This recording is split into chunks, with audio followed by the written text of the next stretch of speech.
Hiya, welcome back to our channel here.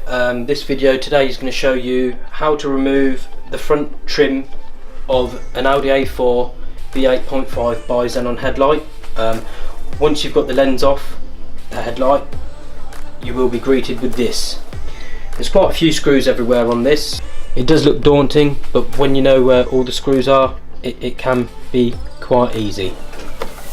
So first of all, the tools that you're going to need for the trim removal is possibly a flathead screwdriver and a T20 Torx. We have got a electric screwdriver. We've also got an extended manual screwdriver that we can swap the head out on, just in case there's screws that we can't reach with the electric screwdriver. So firstly, you want it to remove two screws at the side and there's one on the top. And then what you want to do is with your flathead screwdriver, there'll be a small black tab there. You just want to release that like that, and that will push the top cover forward and off. You need that off there so you can get to the other screws at the back, and there's two more screws along the top.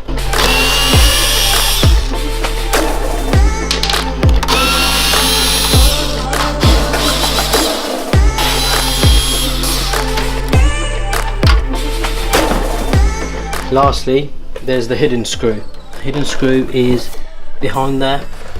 What I tend to do is I just put a bit of force onto the top trim there and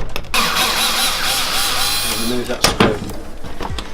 A top tip for anyone trying to remove this, it's always best to do it when it's still warm. So once you've took the headlight out of your oven, or however you've managed to split the headlight, there'll still be heat on the headlight, and that's the best time to pull everything apart there. Before you pull everything apart, you just need to make sure that your 8 screws again. If you haven't got 8 screws off, it's not coming off. It's going to be hard.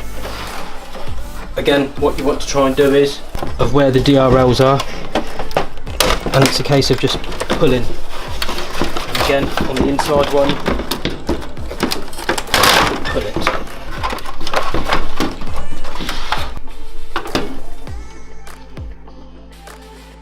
As you can see in our video, that's how you have to get all the trims off. Be careful, take your time, and make sure all the screws are off. That trim will come off without causing any damage to your headlights.